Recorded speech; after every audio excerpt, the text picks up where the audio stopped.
샤워하고 나오면 배수구에 머리카락이 한 움큼, 베개에도 몇 가닥이 누워 있습니다. 검은 옷 위에 붙은 건 먼지처럼 보여서 더 서늘해지죠.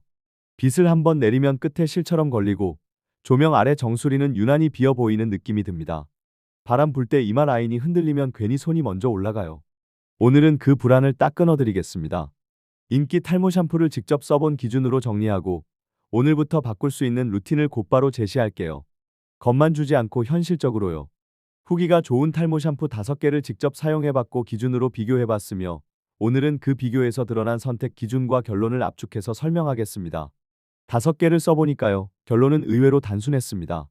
샴푸가 화려하냐보다 두피가 덜 예민해지면서도 머리 빠짐이 신경 쓰이는 흐름을 안정시키는 방향이 중요하더라고요.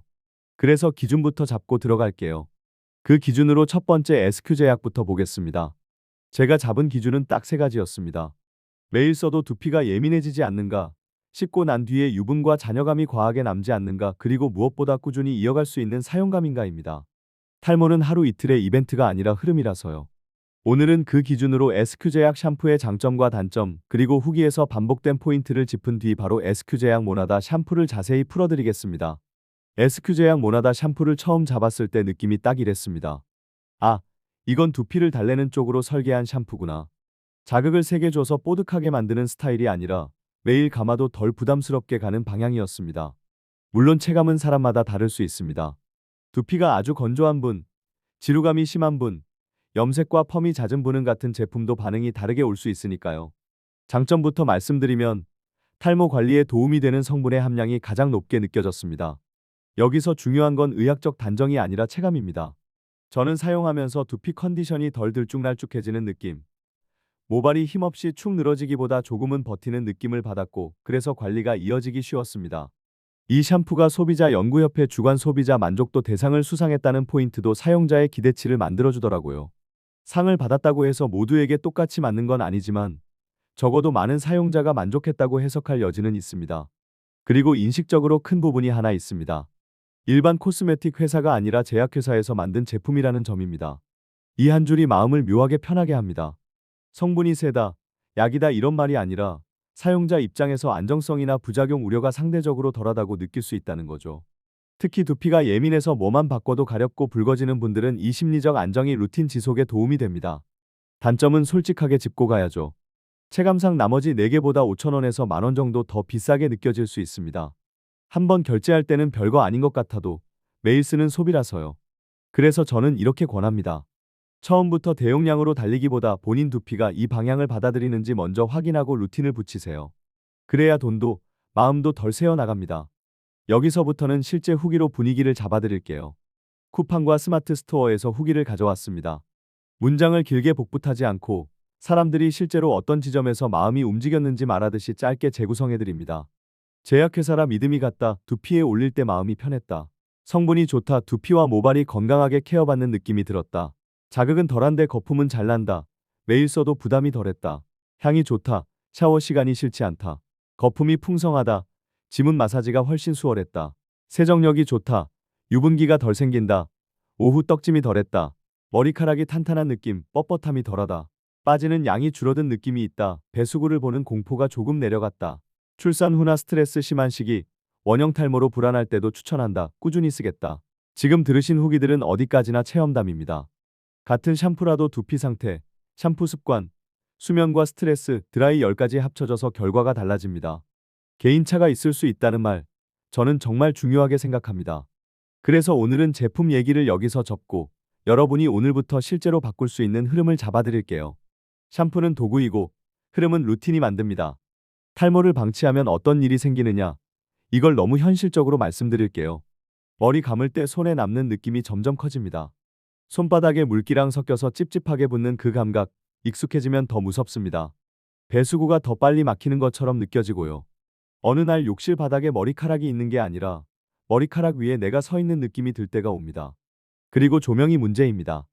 집 조명, 사무실 조명, 엘리베이터 천장 조명, 정수리나 가르마가 조명에서 더 비어 보이는 느낌이 들면 사람은 자연스럽게 고개를 숙입니다. 사진 찍을 때도, 회의할 때도요. 바람 불면 이마 라인이 드러나는 그 순간 웃다가도 표정이 딱 굳죠. 베개와 옷 위에 머리카락이 자꾸 눈에 밟히면 내 하루의 배경이 머리카락이 되어버립니다. 근데요, 이게 단순히 샴푸 하나의 문제가 아닌 경우가 많습니다. 왜냐하면 두피는 피부고, 피부는 컨디션의 영향을 그대로 받습니다. 스트레스가 쌓이면 수면이 흔들리고, 수면이 흔들리면 회복 리듬이 깨질 수 있습니다. 그러면 두피 컨디션도 같이 흔들릴 수 있죠. 여기서 자극적인 세정이 들어가면 더 예민해집니다. 뽀득함을 위해 세정을 과하게 하거나 헹굼이 덜 돼서 잔여물이 남거나 드라이를 너무 뜨겁게 오래 하면 두피가 버티기 힘듭니다. 또 하나, 사람들이 제일 많이 하는 실수가 있습니다. 루틴을 며칠만 하고 결론을 내리는 겁니다. 이틀 해보고 안 맞네. 사흘 해보고 별로네. 그러다 또 바꾸고 또 바꾸고. 그러면 두피는 계속 낯선 자극을 만나고 사람은 계속 방황합니다. 탈모 불안은 그때 더 커지죠. 그래서 오늘부터는 한 가지 원칙만 붙이세요. 두피를 덜 흔들리게 만든다. 이 원칙 하나면 길을 잃지 않습니다. 여기서 한 가지 제안을 드립니다. 거울 앞에서 매일 스스로를 신문하지 마세요. 대신 일주일에 한 번 같은 조명과 같은 각도에서 정수리나 가르마를 사진으로만 기록해 보세요. 눈으로 확인할 때의 불안은 줄고 루틴이 흔들리지 않습니다. 그럼 샴푸 방법부터 잡겠습니다. 두피 중심으로 가셔야 합니다. 머리카락 길이만 문지르는 게 아니라 두피를 씻는다는 느낌으로요. 물은 뜨거우면 시원하지만 두피는 더 예민해질 수 있습니다. 미지근한 물로 충분히 적셔주세요. 그리고 바로 샴푸를 두피에 쏟지 마시고 손바닥에서 먼저 거품을 내세요. 거품이 충분히 올라오면 그때 두피에 올려서 지문으로 마사지하듯 문지릅니다. 손톱은 금지입니다. 손톱은 두피에 미세한 상처를 만들고 그 상처는 가려움과 예민함으로 돌아올 수 있습니다. 여기서 팁 하나만 더 드릴게요.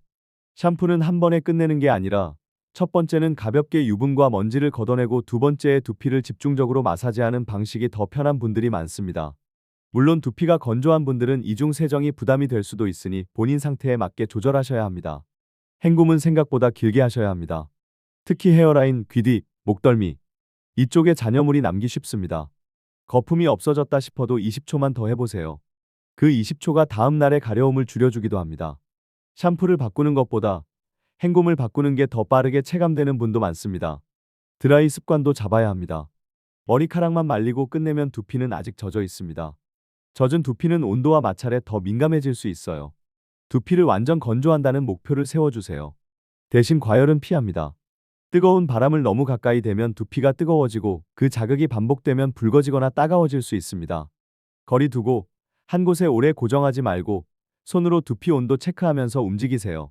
스타일링을 하시는 분들은 잔여물 관리가 핵심입니다. 왁스, 스프레이, 파우더. 그날 밤 제대로 씻지 않으면 두피에 남아서 모공을 답답하게 만들 수 있습니다. 다음 날 아침에 기름지고 가렵고 그러면 또 세정을 세게 하고 그게 또 예민함을 키웁니다. 악순환이죠. 스타일링을 많이 한 날일수록 거품 충분히 내고 헹굼 길게 가는 쪽으로 루틴을 붙이세요. 모자도 중요합니다. 모자를 자주 쓰면 땀과 열이 쌓일 수 있습니다. 벗고 나서 두피가 답답한 느낌이 든다면 집에 들어오자마자 통풍부터 해주세요. 그리고 베개 커버 위생. 이거 진짜 무시하면 안 됩니다. 얼굴 트러블이 베개에서 시작되듯 두피도 마찬가지입니다. 최소 주 1회는 갈아주세요. 베개에 남는 유분과 먼지가 두피를 계속 자극할 수 있습니다. 식습관은 거창할 필요 없습니다. 단백질, 영양, 수분. 이 세 가지가 기본입니다. 머리카락은 결국 단백질로 이루어져 있고 영양소는 그 단백질이 만들어지고 유지되는 환경을 돕습니다. 물을 적게 마시면 두피도 건조해질 수 있고요. 그리고 수면, 정말 중요합니다. 밤에 자는 동안 회복 리듬이 돌아갈 때 두피도 숨을 돌립니다.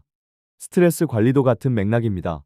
스트레스를 완전히 없앨 수는 없지만 쌓이지 않게 흘려보내는 장치를 하나만 만들어 보세요. 산책이든 스트레칭이든 따뜻한 샤워든요. 중요한 건 매일입니다. 그리고 자극을 줄이세요.